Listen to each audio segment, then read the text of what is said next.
All right. So this is a typical table for an intervention study. Okay. And you remember when we were talking about, is there a difference between pre-test and post-test scores based on CBT, SFBT, and placebo? We said we're going to do a dependent samples t-test or a paired samples t-test. So according to Land and Land, this is a 2024 publication. It's part of their training. They describe the paired samples t-test as a test that is used to understand whether the mean differences between paired observations is statistically significantly different from zero. For me, I may understand the nuances of the statistics. If you don't understand it, you should know that, hey, I'm applying an intervention to a group of people.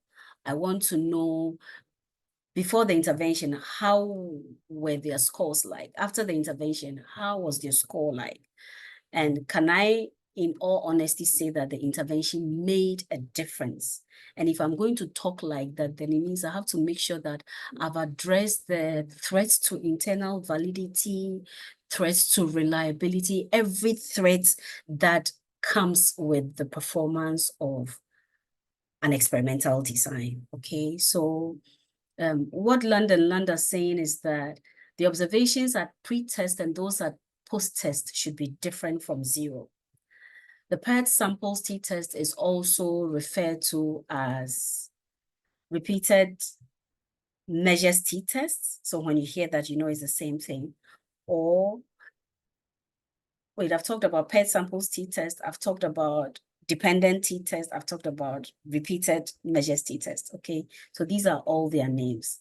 So you remember this study, the hypothesis was that there would be, the null hypothesis is that there would be no statistically significant differences in symptoms distress for the groups. And what were the groups? CBT, SFBT, and placebo. So using cognitive behavioral therapy interventions, using solution-focused therapy interventions, and people on the wait list. So no intervention for the third group, okay? So again, you have to talk about what assumptions are guiding this. So you have to indicate, because you've already talked about the assumptions, you have to indicate whether the assumptions were met or violated. How do your readers know that these assumptions were met? So for this study, the first two assumptions were met, and those ones have to do with the preparation of the data. So symptoms distress was measured on a continuous variable, and scores at pre-test were different from the scores at post-test, thus fulfilling that requirement. The third assumption needed a different test. So that one, they talked about what it meant, because that was a test that had to use the explore prompt within the descriptive statistics in SPSS, because it needed to assess the normality. And for that test, you need the Shapiro-Wilks tests to look at the pre-test scores and to figure out if they were violated. If they were violated, then what actions did you make? And then, so indicate what the scores were at pre-test, what the scores were at post-test. One of the things that came up in some of the oral defense that I was a part of was some of the colleagues were like, if you state a hypothesis, before you even talk about it, you have to let your audience know whether you reject your null hypothesis or you don't. Now let's have a little fight here. The statistical language is that we reject the null hypothesis. Your null is that there is no difference. So when you see a difference, it means you reject the null. But if there is no difference, and the difference is found when your P is less than 0.05, okay? So when your P is more than 0.05, then it means that there is no difference. So it means, let me use English before I use statistics. Then it means that you accept the null hypothesis. Remember, in statistical terms, we don't say we accept the null hypothesis. We say we refuse to reject the null hypothesis. Okay, it sounds like a mouthful, but that is the statistical language. So we don't say we accept the null. We say we refuse to reject the null. Because for those who are in deep statistics, they will say that because of some errors connected with all these random errors and standard errors and all that, you can't say anything for sure. Everything is said with some level of circumspection, okay? So for this study, let's take a look at this one. We have indicated that we have to report the mean, the standard deviation, the t-test, the degree of freedom, the p, and the effect size. So at pre-test, the N here is your sample size, 40. The mean for symptoms distress was 37.32. And this was your standard deviation. But there is no T or P for each of those. It's just for the score. So your T and your degree of freedom was 39. So this is how we do the table according to APE standard. Your P is less than 0.05. So you realize it's less than 0.001, which is way smaller than 0.05, which means that there was a statistically significant difference. And that is why we came here and we said we reject the null hypothesis. For the t-test, you remember for the ANOVA, we use the eta squared or the partial eta squared. But for the t-test, either a paired samples t-test or an independent samples t-test, we use the Cohen's d. Okay, and I'm hoping I put some indices in there to describe what the Cohen's d means. So for this one, the clinical significance was huge, which means that therapy worked in reducing symptoms distress. Okay, so in reporting this, you say therapy had the ability to reduce symptoms distress from 37.32 at pre-test to 24.50 at post-test. Okay, so like I said, while the partial eta squared is used as a measure of effect size in ANOVA, in independent samples t-test or in t-test, the measure of effect size is the Cohen's d. The general guidelines for the interpretation of the Cohen's d are, if it's 0.2, we classify that as small effect. If it's 0.5, we classify that as moderate effect. And if it's 0.8, we classify that as a large effect. This one was 0.9, so it's really, really large. Okay, so that's it with providing some of these. So if you are, the beautiful thing with the Cohen's d, sometimes people interpret it as they would with the correlation coefficient. And so this table will be a bit different from how you do your correlations table or how you do your regressions table.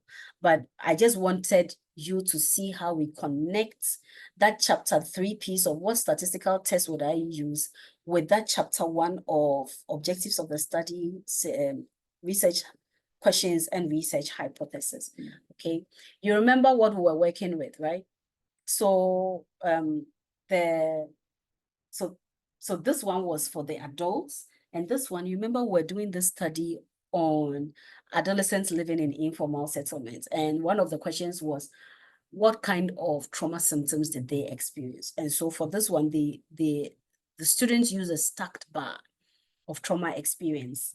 And each bar in the stacked bar corresponds to a different type of trauma listed in the table and is divided into 2 segments, one for individuals who have not experienced the trauma and one for those. So when you look at this one, the blue, it means that they haven't experienced it. And the orange is for those who have experienced it. So when you ask the participants, have you gone through any other scary events? 31 of them said, no, I haven't. 10 of them said yes.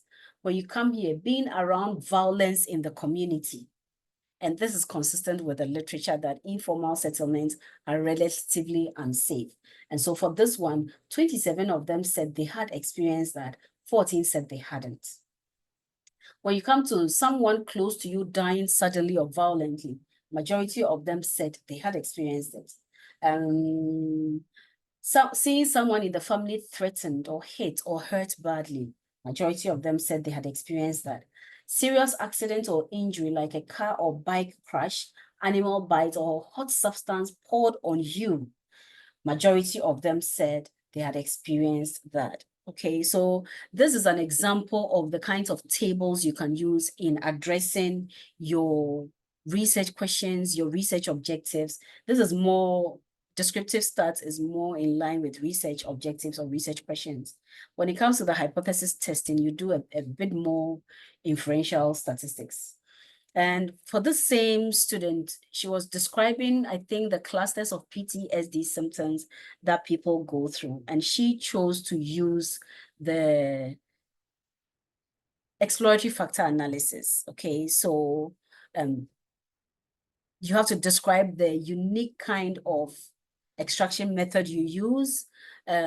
What is it you saw? Put all the indices there. So the figure is an indication that the data can be used for exploratory factor analysis because communalities, and so there's a language for it. If you don't know these things, please pick up a textbook and then go ahead and learn from it, okay? But these are some of the diagrams and things we use in quantitative.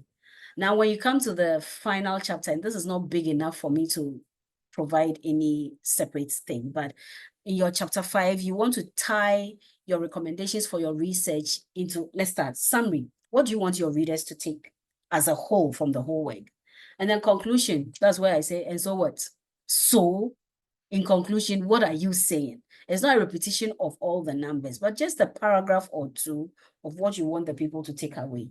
And your recommendations, you have to provide recommendations for your participants, recommendations for your profession, recommendations for policy makers, if you provided something like that, and recommendations for research. And this is where I will come in and say, in your recommendations for research, you have to tie your work into your limitations. What went wrong during the conduct of the study? What would you do differently if you had a chance to do this again? And then based on your results, what is the way forward? So whenever I teach students that, hey, when you are starting a research idea, you go and read about what people have said that, hey, we did this and we did this, but in future researchers can do this. This is where you also come in to tell people what you think they can do as a way forward. I hope this has been helpful. Feel free to share this with your friends, okay? Bye.